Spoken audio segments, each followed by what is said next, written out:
Decades ago, I started growing food in my front and backyard, and I realized that my mission in life is to inspire and empower others to grow their own nutrient-dense, healthy organic food. Because of this, a lot of people have come to me with their gardening questions over the years, and that got me thinking, what if we put together a community that would help budding gardeners blossom? So I finally made the idea a reality with my Urban Farm U member program. Each month, your membership includes 3 live online events, a monthly class, a chit-chat with an expert, and a monthly coaching session, plus access to the experts on our member page and a significant discount on our signature courses. I'm deeply committed to transforming our global food system, and I do this by empowering you to grow your own food. The Urban Farm membership program is a simple way to get going. Please join me in transforming your food system today. To learn more, go to urbanfarmmembership.org or text membership to 33444. That's urbanfarmmembership.org or text membership to 33444. You're listening to the Urban Farm Podcast, your partner in the Grow Your Own Food revolution. Whether you've just been introduced to urban farming or you're a lifelong advocate, we're sure you'll leave feeling more informed, equipped, and empowered to dig deeper into the soil of your local food economy. With you every step of the way, here's your host, Greg Peterson. Today on the Urban Farm Podcast, we have Loretta Messinger to talk about her experience with aquaponics. Loretta lives with her husband and 2 children in the Dallas-Fort Worth area of north central Texas. Having been gardening for most of her adult life, she became intrigued with the urban homestead movement and is now on a mission to transform her little piece of the busy city into a thriving homestead. Her passion was fueled even more when she discovered aquaponics and learned that she could combine her love of gardening with one of her favorite things, fish. Raising delicious tilapia in her aquaponics system only fed the fire, and now their little homestead includes a small flock of laying hens with plans to add meat rabbits in the fall. Welcome to the show today, Loretta. Thank you, Greg. It's a pleasure to be here. I appreciate you having me on. Absolutely. So I just shared a bit about you. Can you fill in the blanks for us and share more about the path you took to get where you're at now? Well, I kind of became disenchanted with our food system as it is now, not really knowing what goes into my food, and I had a desire to grow my own healthy food that I could provide to my family, particularly my elderly mother. I wanted to make sure they had healthy, nutritious food that I knew where it came from. So I decided to expand my garden, kind of got involved in this urban homestead movement, and quite by accident found an article on the internet about aquaponics. I'd never heard of it before, but the more I researched it, I just became completely intrigued by being able to grow fish and plants together.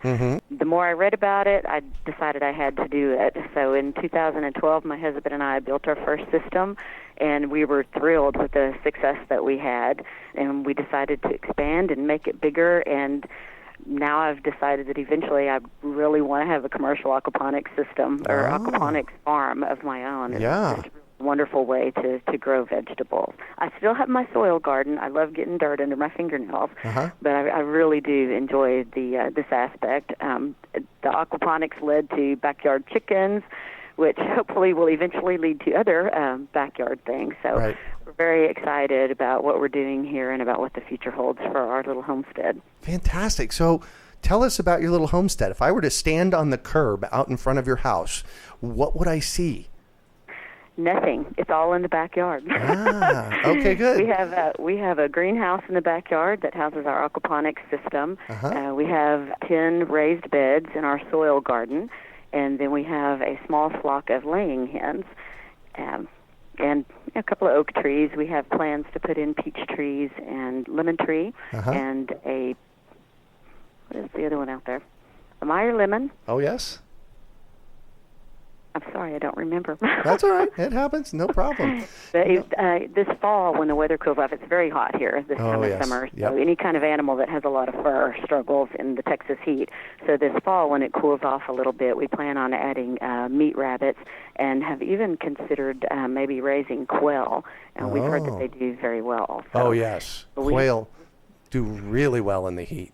It's the Gamble quails that, Yeah, and luckily here in the Metroplex, there's a lot of feed stores. We have access to where we can get, quail eggs and that sort of thing. Yeah. We do have a lot of resources to start. So it's really been an exciting adventure. Every new thing that we add spurs us on to want to add something more. And I've decided I really need to move out to the country somewhere where I can have cows and goats and a bigger flock of chickens.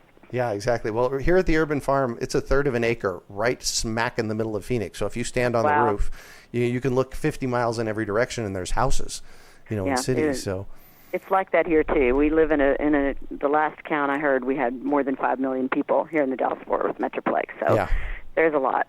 Yeah, we're at 4.4 million here. So how big is your property? We sit on a typical city quarter acre. We sit at the end of a cul-de-sac. So the way our home is positioned, it's kind of, imagine a baseball diamond. The house sits at home base, and outfield is our backyard. So we do have a larger than normal backyard. That's the way we're positioned. Right, exactly. Nice. I was at Jake Mace's Longevity Gardens here earlier today. And he's got the same thing. He's got this teeny little backyard, and you walk into this baseball field in his backyard. So you can do so much nice stuff back there. Yeah, it's definitely one of the biggest features of the house that we really liked when we bought it. Beautiful. So tell me about your greenhouse. We have I think it's about 14 feet wide and about 20 feet long. Wow. It's kind of a quarter circle, not your typical hoop house. It's a straight wall on one side and then quarter arch.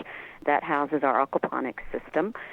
We just put that up last year, so we're into our second year of that. We enjoyed growing in the aquaponics system so much we really wanted to be able to grow all year. So we relocated that from the more easterly side of our yard to the southern side. Oh, yes. So that we could take advantage of the solar heating in the summer. Yeah. And it's really been wonderful. In the summer, it gets a little hot in there. We have to put a shade cloth over the top.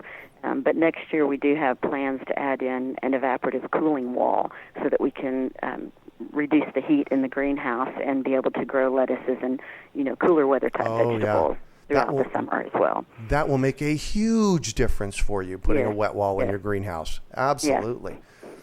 So tell us about your aquaponics system. We started out with a smaller system, about 500 gallons, and once we moved it to the south side of the yard, we increased that. We have about a 300-gallon tank that the fish live in. We have what they call a deep water culture bed, which is basically it's just the plants sit in small cups that float on a raft inside of the system with their roots submerged down in the water. We grow all of our lettuces and different types of greens and such in there, and some basil.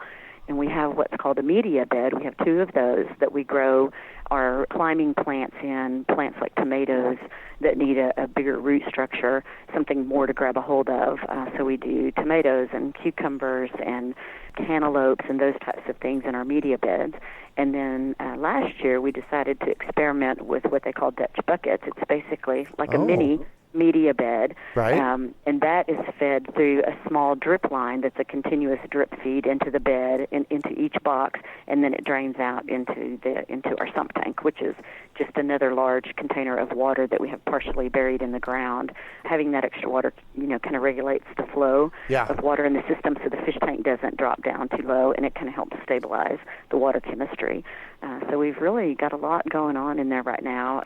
We plan to eventually take out the Dutch buckets. That was an experiment. It worked for a while, not my favorite thing. Yeah. So we're probably going to take those out and put in another long, like a media bed trough. And we'd like to add zip towers. That's a way that you can grow vertically and take advantage of more of your unused space in your greenhouse. And we'd like to do, it's kind of like a vertical wicking bed. Oh, yes. It's basically channels that act as a wicking bed that we want to try growing strawberries in next year. So there's a lot of there's so many different things being experimented with and technologies developed, and as many different ways as there are to grow in the ground, there are to grow aquaponically. So there's always new things to try. So we're always experimenting with something different and adding on to the system. And eventually we'll probably expand our greenhouse too. We're running out of room. Of course. Of course, we get into this, and I have 1/3 of an acre here in Central Phoenix, and it's like, man, I need more dirt. Yes, You need an aquaponics system. Yeah. Then you don't need more dirt. Yeah, exactly. So a couple of things. First of all, I want to step back. For those listeners that have no idea what aquaponics is, tell them. Aquaponics is basically a way of farming to raise fish or other aquatic animals with plants in a closed system. So the fish provide the waste that is converted by bacterial colonies that live in the system. They take that waste, they break it down and convert it into nitrate, which is a form of readily available fertilizer for the plants. In turn, the plants clean out all of the things in the water that are bad for the fish. So the fish provide the fuel that drives the system, and then the plants clean the water for the fish. Really, the heart of the engine is the bacteria. But instead of just being able to grow plants like you would in a soil garden, you also have the added benefit of growing fish, and you can grow any kind of fish. We started with goldfish because little feeder goldfish at the fish store are cheap. And if they die, you don't feel so bad. Yeah. Once we got our system cycled, we decided to add fish that we can actually eat. So we started growing tilapia. And in about 9 months, we were able to grow these small little tilapia that were about 2 inches long when we bought them out to 1.5 pound fish that we were able to harvest and eat. And they were just absolutely delicious. And we knew what went into them, and it was just amazing to be able to do that and eat what you grow in your backyard and be able to have these amazing nutrient-dense plants to go with them. Yeah. So you've actually grown out tilapia and eaten them then? Yes, we have. So during that same time in the process, did you say, I wonder what it would take to have an entire meal come out of our yard? That was the whole idea, and it's really been wonderful to be able to go out there and harvest our fish and know that everything that we cooked that's on our plate came from our backyard. So it's very exciting. Yeah, tell me about what that was like when you're sitting there. So let me paint the picture. You've harvested fish, you've harvested vegetables, maybe some fruits, and you've gone into the kitchen with your family. You've prepared this all into an absolutely incredible meal. By the way, I'm getting chills right now sharing this. You're making my mouth water. Yeah, I know. And you end up there, and it's sitting in front of you. You have this plate of absolutely amazing, nutrient-dense food sitting in front of you. Tell me, what's that like? You look at the plate, and you're like, I made this with my own hands, with my own time, with my own sweat equity. I grew this in my backyard. I know there's no pesticides in it. I know it didn't take gallons of gasoline to be trucked in from halfway across the country. I know what's in it. I know where it came from, and just life began in a garden, and to be able to go into the garden and see the miracle of life evolve and go from this tiny little seed I planted into the ground or this tiny little baby fish I put in my system and be able to be turned into something that can nourish my family.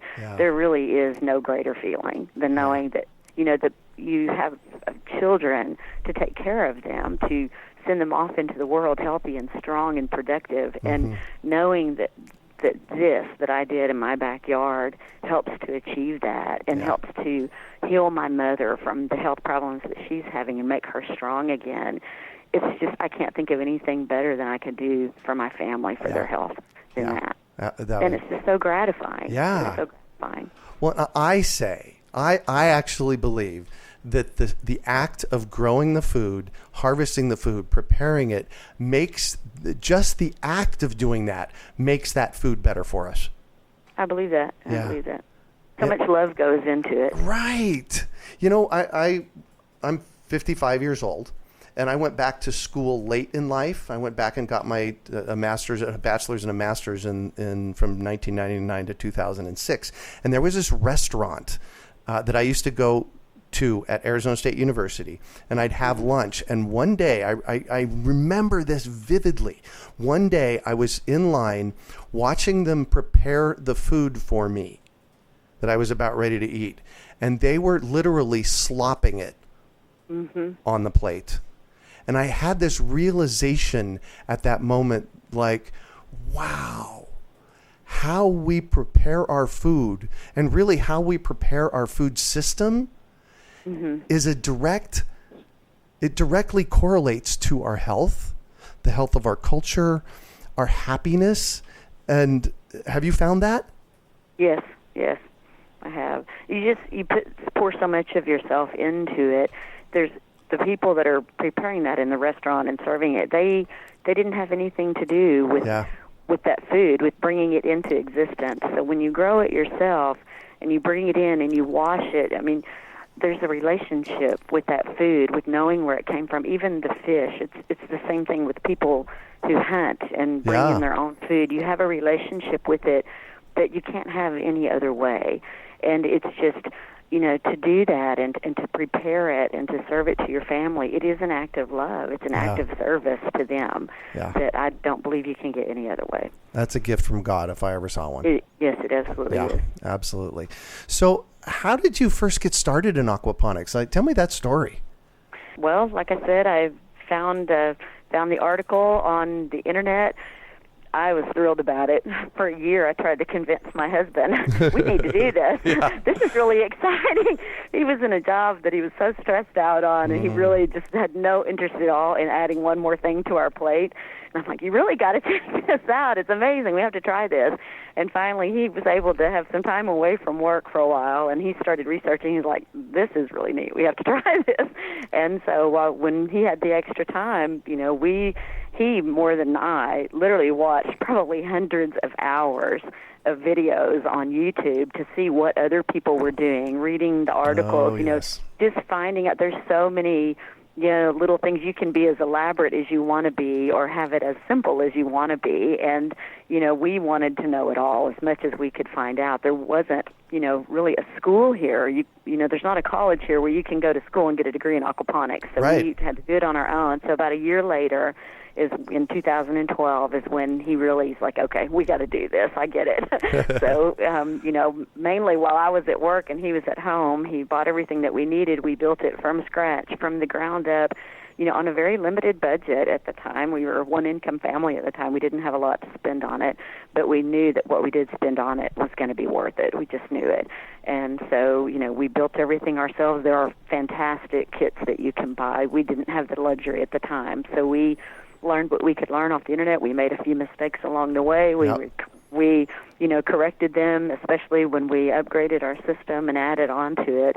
We knew what we didn't want to do with the new system. Right. But that was how we got started, and we planted tomatoes and hot cherry peppers, and we planted eggplant that really did amazingly well, cantaloupe, just anything that we could squeeze in to basically, it was about a 4 by 3.5 or 4 foot by 5 foot top. We took an IBC tote, which I don't know if most people know what that is. We cut the top of it off. The bottom part became our fish tank, and we flipped the top part over, and that became our media bed. So everything that we could cram into that one little media bed, and it was overflowing. I believe one of the pictures that I sent to you, you can see everything's just flowing out over the top of it. It really was like a cornucopia full of all these different vegetables, and we were just amazed at how delicious they were, how healthy they were.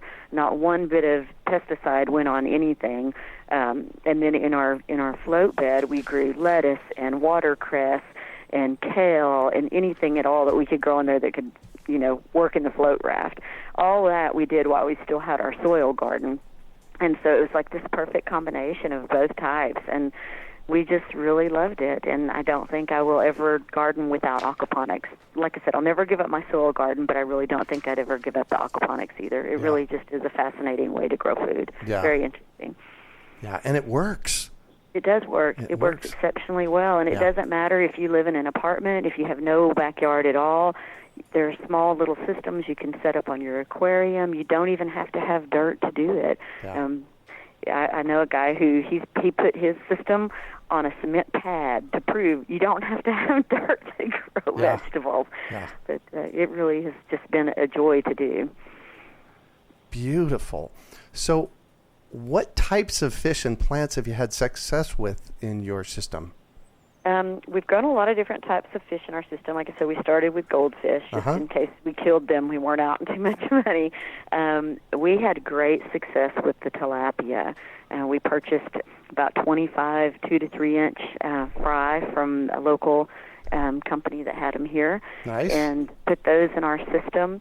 Within about 9 months, we were able to harvest, 1.5 pound fish out of that. Amazing. That were delicious. and we noticed that the fish started breeding. They are very prolific breeders. Oh, yes, that they are. So our 25 turned into 100. Yep. We started noticing when the females had the eggs in her mouth, and when they were about ready to release the babies, we started putting them in a bucket, and we would bring the babies inside, and we started raising them in the house. We'd gradually moved them from a small tank to a bigger tank to a bigger tank as we grew them out and got them big enough to put back out into the system. The only drawback to those is they don't like cold water. Exactly. So we had to bring them all into the house into fish tanks whenever it got cold, so we could overwinter them here. The goldfish, however, don't mind. Right. But we also had some success with bluegill, which is a type of perch that lives here in Texas. I don't know if you're supposed to do this, but we caught a few at the lake, and we brought them home, and we put them in our system, and they did remarkably well. Took them a little bit of time to get used to the pellets we were feeding them, but we had very good success with them, too. And we'd really like to eventually, try adding catfish or something like that. Something else that's local to this area that can withstand overwintering out in the tank. Yeah. As far as plants go, we really have had tremendous success with cucumbers, in particular the English cucumbers. Yeah. They're fantastic. They're so good. We've grown cantaloupe the size of a basketball that are just so sweet and so juicy. Tomatoes, absolutely love it. Anything that requires a lot of nutrients, like tomatoes, loves the system because their roots are continually being bathed in this nutrient-rich water. Oh, yeah. There's no having to reach down deep into the dirt to find what they need. It's just right there. Basil grows amazingly well in the aquaponics system. We had our basil plants in these little small 2-inch net cups that we tuck down into the float raft. The basil stems were as big as the net cups when we finally harvested Oh, my them. gosh, And we had to really? take them out. They were taking over. They were amazing. Wow. They were huge and just really delicious. We've had excellent luck with mint, although it will take over your system. Oh, yes, it will. You cannot put that in the media bed, Dutch bucket, or in your float system where you can cut the roots off. Yeah. But everything that we've grown, we really have had success with, except watermelon. Oh, interesting. We were really surprised. Yeah. I don't know if we did something wrong. It just really didn't do well in our system. And this year we started nasturtiums from seed and then put the seedlings into the system, hoping to grow those out because they're edible. I think we may have started a little too late. They didn't like the Texas heat very well. But we will try that again as the weather starts to cool off. But really, I'm sorry? Yeah, we're here I just want to throw this in. We're here in Phoenix, Arizona, so it sounds to me it's similar. And the nasturtiums start growing in November, December. Okay. And if it's going to freeze, I cover them, but then they thrive through May. Really? Yeah. Well, we just planted them at the wrong time then. Yeah, exactly. Another one of those experiments that, look at these. These seeds look interesting. Let's try these. Right. Yeah. Yeah. Perfect. But we really have had excellent luck with most everything that we've planted. So. Beautiful. So I'm going to shift on you, and I'd like to talk about a time you failed, how you overcame that failure, and what you might have learned from it. Well, in our little urban backyard farm, we have had a couple of large failures in the aquaponics system. We learned very quickly that if you forget to turn the water off when you're refilling your sump tank, all of that chlorine is very bad for the fish, which we knew. We woke up the next morning to find our entire stock of fish dead. Luckily, they had only been dead a short time, so we were able to harvest most of them. We had a great fish fry that night. Oh, yeah. What we couldn't eat, the goldfish and the smaller fish, we put into our raised beds out in the soil garden as fertilizer. Yeah. So that was a very bad mistake. Luckily, the plants can live without the fish for a while, and thankfully, we did have some fish that we were growing out inside, so it wasn't a completely devastating loss. Once we had to put a few goldfish in there in the interim, and then we were able to move some tilapia back out there. But surprisingly, I've talked to quite a few aquaponics enthusiasts who have suffered that same failure. Yeah. So, note to self: if you ever try aquaponics, turn the water off. Yeah. And, before you go on from that one, I have something to share. So, this is something that people don't know or they don't think about. It's not in kind of in our sphere of knowledge, and that is chlorine in our water. It's great to clean the water, but when it comes to our house, it's really bad. It's an environmental toxin for us. Yes. And yes, it is.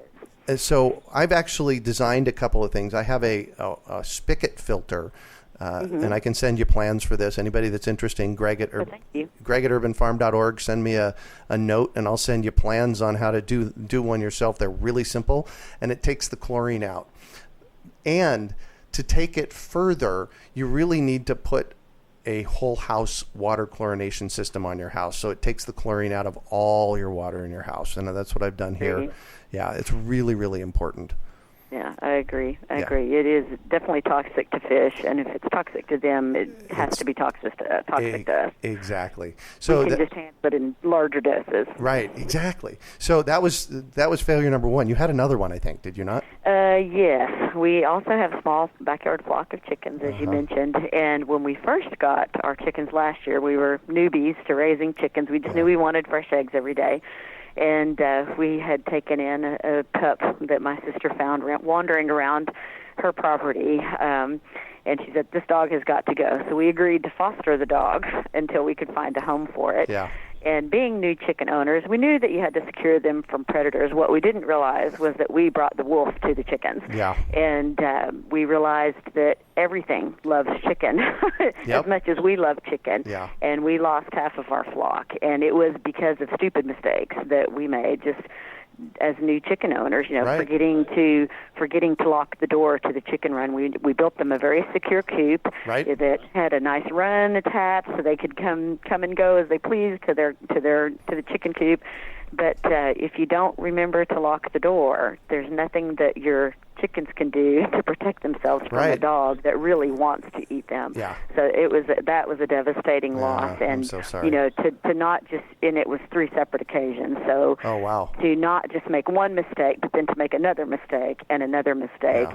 After you go through that, it really is kind of traumatic to see the babies, you've raised them from little tiny chicks into laying hens and to lose them that way. So just some really dumb mistakes that we've made. Needless to say, we don't do that again. We've put some security measures in place, and we no longer have that pup in the backyard. We do have a pup, but she stays in the house. We don't let the wolf in the backyard anymore. Exactly. So, well, and we recently discovered here at the Urban Farm, we're again right in the middle of the city, and we had a bobcat take out some of our hens. Wow. I've been keeping hens here for 20 years, and there's never been a problem. So what we're noticing here in Phoenix is that the predators are coming into the city even more, and so I am a big proponent of people locking up your chickens at night. Yes, we do lock ours up at night. We let them forage for a little bit and put them away at dark. And we do have some park trails, walking trails and bike trails in our area that have wilderness areas around them that are kept that way. And we have seen bobcats. There's been reports of those. We do have possums and occasionally the raccoon. And all of those things love to eat chickens and chicken eggs. Absolutely. So it is extremely important to have a strong enclosure for your chickens. Make sure your wire goes down beneath the level of the dirt so that they can't dig under. And to just remember to make sure they're all locked up. Make sure you shut that run door and lock it before you go to bed for the night. So a lesson hard learned. Yeah, even really before it gets dark. Yes, before it gets dark. Absolutely. So what do you consider your biggest success? I think our biggest success is just that we gave it a shot. We looked for something that excited us. We learned about the aquaponics kind of on our own. We built our system from scratch. It's successful, and we've expanded that. That to me is probably our biggest success as urban farmers, is just taking something that we knew nothing about and learning whatever we could learn about through scraps of information here and there. And we did it. We finally got past that fear of, that's why it took us a year to build it. We were afraid we would do it wrong. We messed something up. But we finally just took the plunge and did it, and it worked. We've had, we made mistakes. We've had some failures. But we really made it work, and it really gave us the confidence to try some other things, to try the backyard chickens and, to continue to improve our soil garden. If we can make it work with the aquaponics this way, let's see what we can do with our soil garden too. So, that to me is a big success story for us, to try something that we never had even heard of, and it worked amazingly well. So, pretty proud of that. Yeah, and I can hear that in your voice. That is just wonderful. Thank you. So what drives you? What drives me is, for my family personally, to be self-sufficient, to try to live our lives in a sustainable way.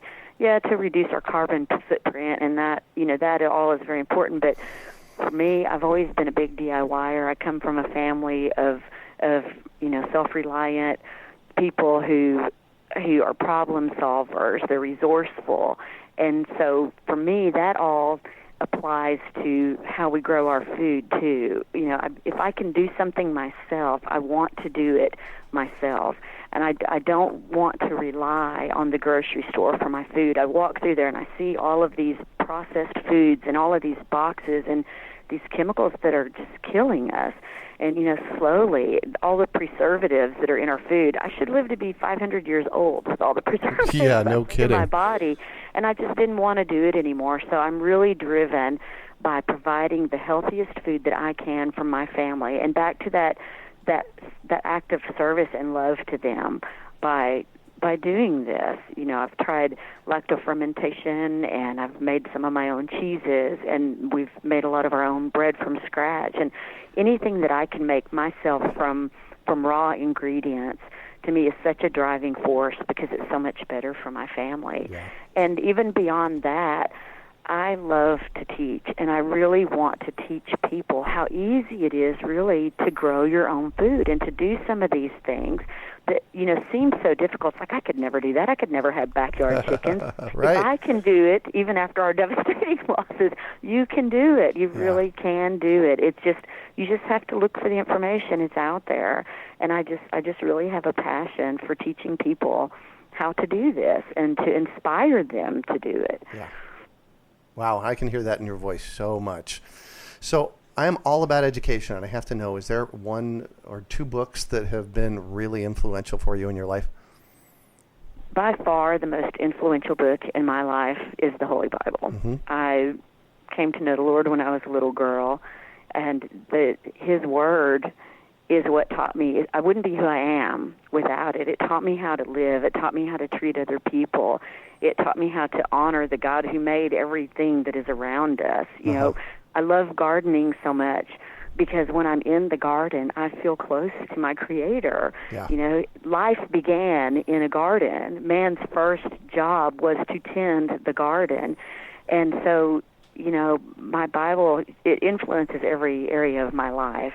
And I still have a lot to learn from it. I don't think I could ever learn everything that there is to learn from it. But I don't think I'd be the same person that I am without it. I know I wouldn't be. Yeah. It's just such an important part of my life.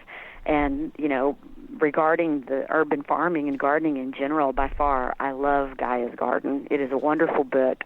I bought it for my husband this last Christmas. He'd requested a copy because permaculture is another thing that we're really trying to learn about and start to incorporate on our property. There's just such a wonderful way to garden.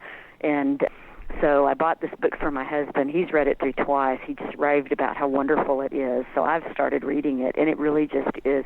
It just will open your eyes up to see how we have been doing it all wrong. Right. Nature set the perfect example for us, and, it's all about being able to take the example that nature set and put it to work in our own backyards, from water collection and, channeling the runoff from the rain, and just how to grow in a way that mimics what nature does. It really is a fantastic book. I highly recommend it. Beautiful. So what one final piece of advice do you have for our listeners? I would advise them, don't be afraid to try it.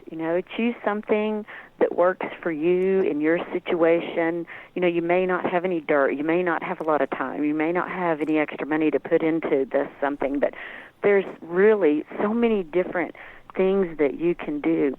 Pick something that excites you, that you're passionate about, that fits your needs. Evaluate where you are right now and choose something that meets those needs, whether it's a container garden on your apartment patio. There's so many things that you can grow just in containers. Tomatoes, they make bush varieties of beans and things that, varieties of all these different plants that were meant to be grown in containers. Mm-hmm. If you want to do aquaponics, get a small system for your aquarium. Really, you don't need very much to get started. but, don't feel like you have to do what everybody else is doing. Just pick something that works for you and give it a shot. Try it and see if you like it. If you don't, do something else. And if you do, you may find that it just spurs you on to want to do more and more.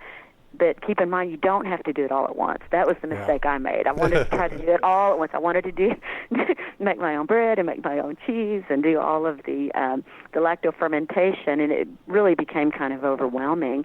So pick one or two things and start with those and see where it takes you. Don't be afraid to try. There's so many available resources at the library, at online, YouTube, blogs. Urban Farm U. I mean, there's so many places that you could go to learn how to do these things. Yeah. Pinterest, anything that you want to learn is so readily available at our fingertips. And join a gardening group. Meet other people. I've met so many wonderful people in the DFW Aquaponics meetup group. That's how I got involved with some of the projects I'm in. And, there's so many resources out there. Don't be afraid to try, and don't give up if you have a failure. You're going to fail. You're going to make mistakes. You're also going to have successes, and as you have those, failure is success. You're going to build on your skills. You're going to build on your knowledge base. You're going to build your confidence up, and then you'll want to go on and try other things. But just give it a shot. There's nothing like picking that first tomato off the vine or that first cucumber and slicing it and putting salt on it and popping it into your mouth, and it's so juicy and sweet and amazing. You'll never go back to store-bought tomatoes again. I know. So just try it. Go for it. Give it a try and enjoy yourself along the way. Don't sweat it. Just enjoy it. Well, thank you so much for joining us on the show and sharing your experience with us today, Loretta. It has been a treat chatting with you. Well, thank you. It's been a pleasure. I appreciate the opportunity. Thank you very much. Absolutely. So how can our listeners get a hold of you? They are more than welcome to email me. It's loretta.messinger@att.net. Perfect. Well, that's it for today. Thanks for joining us on the Urban Farm Podcast. Thank you very much, Greg. You have a wonderful day. Absolutely. Decades ago, I started growing food in my front and backyard, and I realized that my mission in life is to inspire and empower others to grow their own nutrient-dense, healthy organic food. Because of this, a lot of people have come to me with their gardening questions over the years, and that got me thinking, what if we put together a community that would help budding gardeners blossom? So I finally made the idea a reality with my Urban Farm U member program. Each month, your membership includes 3 live online events, a monthly class, a chit-chat with an expert, and a monthly coaching session, plus access to the experts on our member page and a significant discount on our signature courses. I'm deeply committed to transforming our global food system, and I do this by empowering you to grow your own food. The Urban Farm membership program is a simple way to get going. Please join me in transforming your food system today. To learn more, go to urbanfarmmembership.org or text membership to 33444. That's urbanfarmmembership.org or text membership to 33444. We hope you enjoyed today's episode of the Urban Farm Podcast. Remember to listen 3 days a week for tips, advice, and resources to help you on your journey with urban farming. You can find us on the web at urbanfarm.org or send us an email to podcast@urbanfarm.org. In the words of Vincent van Gogh, great things are done by a series of small things brought together. Be encouraged that with each lesson learned and skill developed, you are one step closer in the direction of your dreams.